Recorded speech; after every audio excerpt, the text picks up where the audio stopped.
Hello and welcome to my next lecture. In this video, I'm going to teach you all you need to know about key terms and search terms and how they're relevant and how you know how many are going to be used for a given product and how you determine whether or not it's going to be enough for you to sell that product. So we're going to use butcher block oil as an example here. And when I type that into the search block, I get several search results here, but that's not the important thing here. What we want to see is how many search results are going to come on these tools that I'm going to use here. So these tools, if you want to, you can use them for free for a couple of searches, which is the keyword tool Dominator.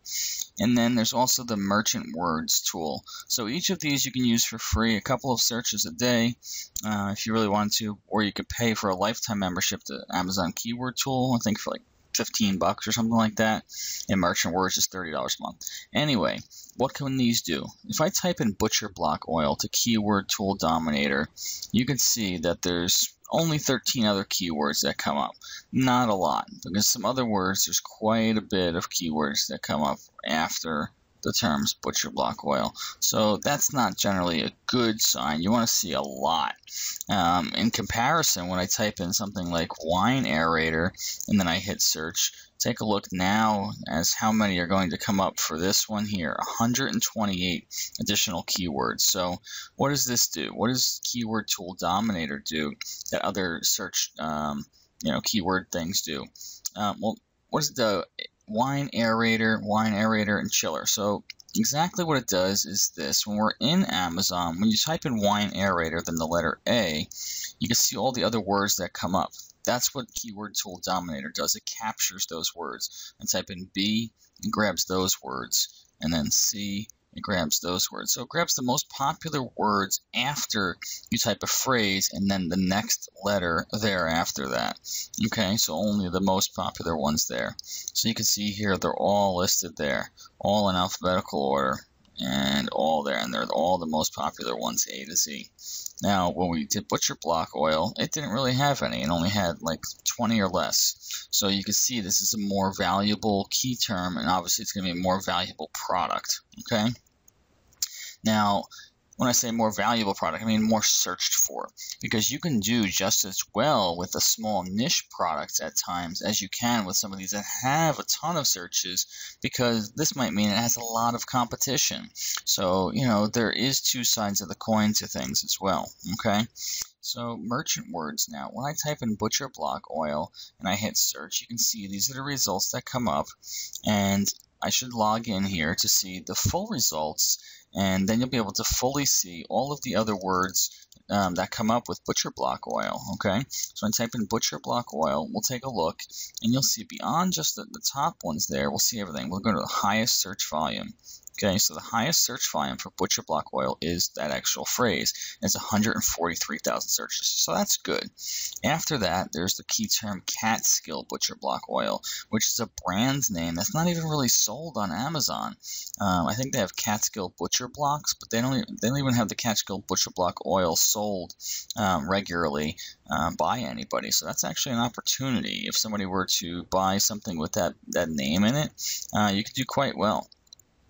Then there's Watco butcher block oil, that gets 3,000 searches, and Butcher's block oil, so it's just an S at the end. Mineral oil butcher block, and mineral oil for butcher block, and then butcher block mineral oil. So different ways of searching for it, and then different total amounts. So that's not a bad total amount. At least the main key phrase has over 100,000, which is good. That's 143,000, so that's pretty good. But take a look what happens when we type in wine aerator, for example. Check this out. And now look at that. 1.46 million searches just for the term wine aerator. And then the follow-up term, such as Venturi wine aerator, and some of these other ones here, Nuance and Houdini and aerating, all tens of thousands for each one of those phrases there. So that's a lot of searches. So you know that this is going to be a popular product. Look how many are more and more and more, all in the thousands still. I'm still going down. I'm still in the thousands. Oh my goodness, there's probably 100 products or 100 keywords, all different phrases that have 1,000 or more searches for them. Those are all opportunities for you. Those are all different ways that you could sell the product. different ways that you can make a set or a bundle out of product. Whatever it is, you can sell these wine aerators all day long, and especially all the accessory products that go with it. Now, this also means there's a lot of competition. So maybe you want to take a look at some of these key terms and throw them in there and then see and analyze your competition. And you could do that as well. So there's other tools that help you find that information, such as the AZN tracker. So when I go to that, here is the AMZ tracker, and that's another website here that there's a 7-day trial that you can sign up for, but then they're going to charge you. But this tracks certain keywords that you'd want to track against your competition or just for you in general, and you could see how you're doing with certain key terms and so forth. So you can see here it has certain keywords for each of these products here, and then you can see how each of them are doing. You could put in whatever ones that you want. So you can see here mobile charger, mobile cell phone. This is for a different product, but you get the idea. It's for the mobile monkey. And then you can see the sales rank, or not the sales rank, you can see the rank that you have for that product, and then you could see your statistics going up or down for that. And here's another one here, the 1 gallon. You can see trends for it, see how you moved up or not, how many spaces you moved up for that. So if you were ranked 31 before, and if you went up 15 spaces, now you're 16, and so forth like that. So that's exactly what this does here. It just tracks where you go with a given keyword over time. So it's a very good tool to have. So those are some tools of the trade and helping you determine how you're going to, deal with search terms and key terms and how they're going to help you and whether or not it's something that's going to be worthwhile to sell on Amazon based on the number of search terms, based on the number of times something has been searched for. So there's a difference between the amount of search terms and the number of times that something has been searched for. So both are important to keep in mind when you're going to consider selling something, because you do not want to sell a product that does not have a lot of search terms or does not have a lot of volume for that search term to begin with, because then you're going to be left with a situation where there's nobody looking for that product. If there's nobody looking for it, how can you possibly sell it?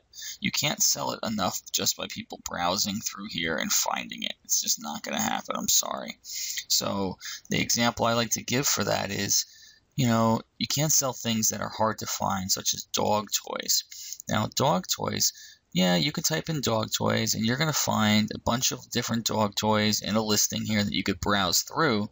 But how would I actually find this specific dog toy? I wouldn't be able to type in a key phrase to really find this. It'd be very difficult for me to do that. So, I would actually have to know the full name of that product specifically in order to find it. It would be very hard to find it otherwise. Thus, that's why it would be difficult for us to sell that as a private label product. Okay, so thank you all for watching. Stay tuned for some of my next lectures. I'm going to cover more, about product sourcing, marketing, and much more to come. So thanks and stay tuned.